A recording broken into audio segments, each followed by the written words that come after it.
Assalamualaikum warahmatullahi wabarakatuh. Perkenalkan saya Nahda Salsabila Alif dari kelas K IPIREL Universitas Muhammadiyah Yogyakarta. Pada kesempatan kali ini saya akan membahas tentang pemerintahan Muhammad Al-Fatih dan penaklukan kota Konstantinopel. Di pembahasan ini saya akan membahas tentang pertama penaklukan kota Konstantinopel, yang kedua tipe kepemimpinan Muhammad Al-Fatih sebagai sultan, yang ketiga kebijakan pemerintahannya, dan yang terakhir adalah kesimpulan. Muhammad Al-Fatih merupakan nama lain dari Sultan Muhammad II yang lahir di Edirne, pusat kota pemerintahan dinasti Turki Utsmani pada saat itu. Al-Fatih merupakan gelar yang didapatkan oleh Sultan Muhammad II, yang artinya sang penakluk karena keberhasilan beliau menaklukkan kota Konstantinopel. Muhammad Al-Fatih merupakan putra dari Sultan Murad II, yang mana Muhammad Al-Fatih merupakan generasi ke-7 dari Kesultanan Dinasti Turki Utsmani. Masa pemerintahan Muhammad Al-Fatih berlangsung selama 30 tahun, yang dimulai sejak beliau berusia 19 tahun. Muhammad Al-Fatih juga dikenal sebagai Sultan Imperium yang mencapai kejayaan Turki Utsmani karena keberhasilannya tadi dalam menaklukkan kota Konstantinopel. Tidak hanya cakap dalam perang, beliau juga merupakan Sultan Imperium yang cakap dalam berbagai ilmu seperti ilmu fikih, matematika, ilmu falak, dan juga ahli dalam strategi perang. Tidak hanya itu, beliau juga hafiz Al-Quran di umur 19 tahun dan menghafal banyak hadis pada umur itu juga. Sedangkan saat beliau sudah berumur 21 tahun, beliau sudah bisa menguasai kurang lebih 6 bahasa seperti bahasa Arab, Ibrani, dan Persia, dan yang lainnya. Nah, Konstantinopel merupakan pusat peradaban Kekaisaran Romawi Timur yang dulunya dikenal sebagai Bizantium. Mengapa Konstantinopel sebagai acuan yang ingin ditaklukkan oleh Muhammad Al-Fatih? Karena pertama, visi dan misi Muhammad Al-Fatih adalah memindahkan dan memperluas wilayah kekuasaan Islam di seluruh barisan Imperium benua Eropa. Sedangkan Konstantinopel memiliki lokasi yang sangat strategis karena berada di tepi benua dan berkemungkinan menjadi gerbang untuk memasuki wilayah-wilayah Eropa lainnya. Konstantinopel juga terletak di sebelah barat Selat Bosporus yang memisahkan antara benua Eropa dan benua Asia, di mana di selat ini terdapat pelabuhan utama antar Eropa dan Asia yang pada saat itu merupakan pelabuhan yang paling sibuk. Tidak hanya itu, Konstantinopel juga memiliki hasil bumi yang sangat banyak dan menjadi incaran wilayah lainnya.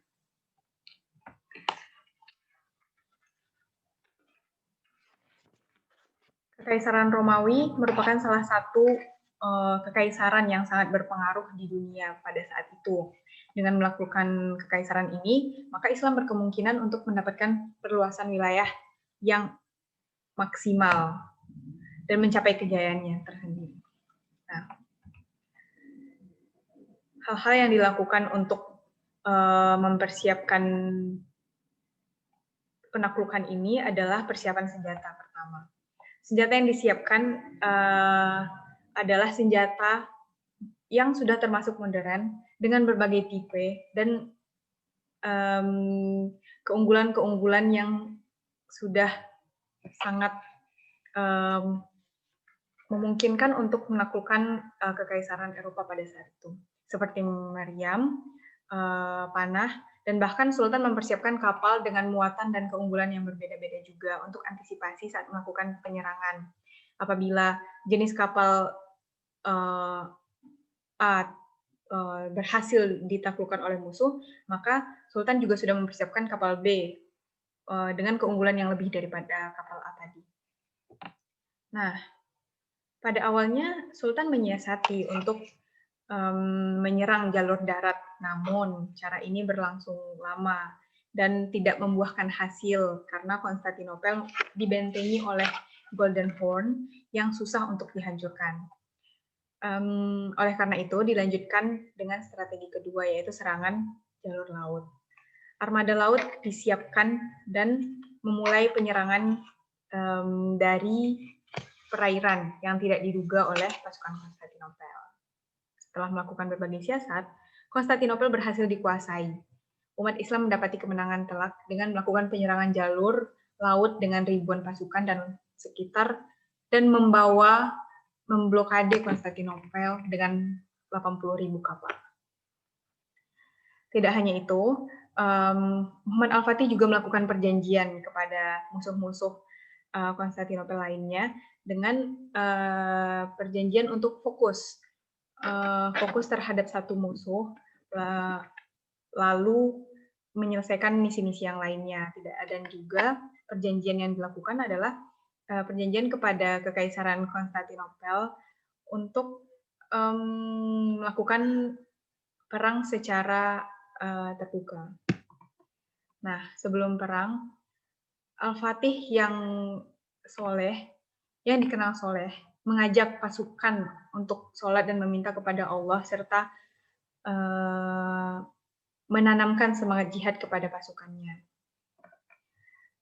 Hal ini dilakukan oleh Al-Fatih karena beliau ingin menanamkan kepada pasukannya bahwa seberapa maksimal pun mereka melakukan penyerangan, namun semuanya tergantung kepada bagaimana mereka mempersiapkannya secara spiritual.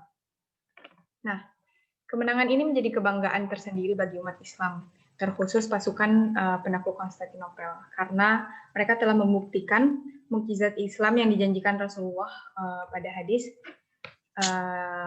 yang diriwayatkan oleh Ahmad bin Hanbal al-Musnad, yaitu kota Konstantinopel akan jatuh ke tangan Islam. Pemimpin yang menaklukkannya adalah sebaik-baik pemimpin, dan pasukan yang berada di bawah komandonya adalah sebaik-baik pasukan.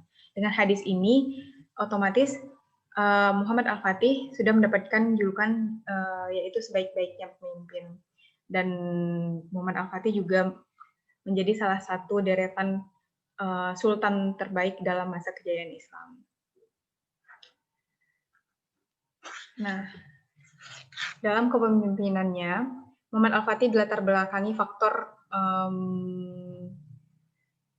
yang memungkinkan untuk menjadi seorang sultan. Oleh karena itu, tipe kepemimpinan yang ada pada Muhammad Al-Fatih mencakup tradisional, karismatik, dan legal rasional.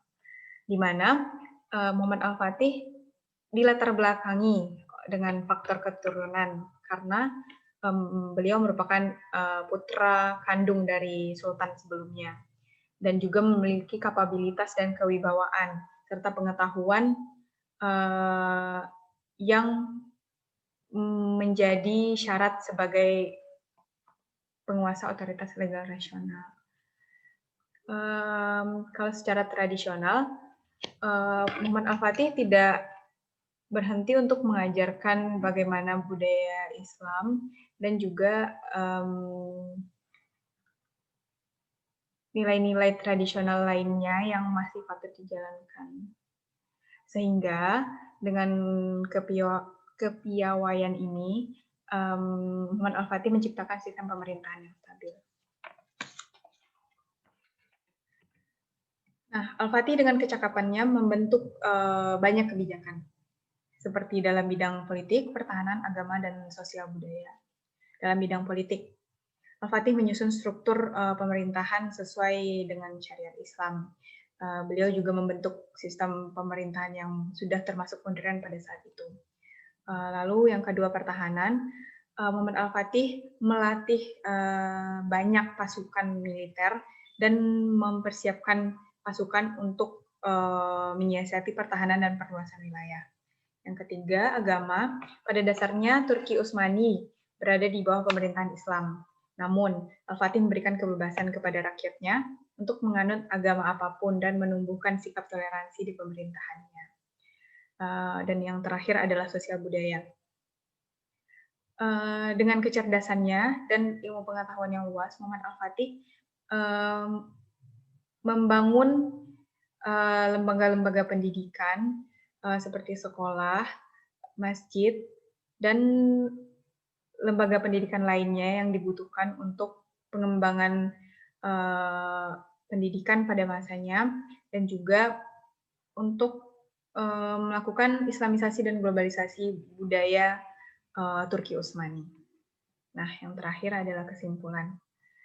Kesimpulannya adalah keberhasilan penakluk Konstantinopel oleh Muhammad Al-Fatih berpengaruh besar pada kekuatan umat Islam untuk mencapai kejayaannya dalam perluasan islamisasi di dunia. Kebijakan-kebijakan Muhammad Al-Fatih berimplikasi pada pemerintahannya yang sehingga menciptakan tatanan pemerintahan yang sangat baik dan efektif. Bagi Eropa, kebijakan tersebut juga membuat mereka kehilangan kekuatan sehingga mereka melalui masa kemunduran pada saat itu. Sekian dari saya. Mohon maaf apabila ada kesalahan. Wassalamualaikum warahmatullahi wabarakatuh.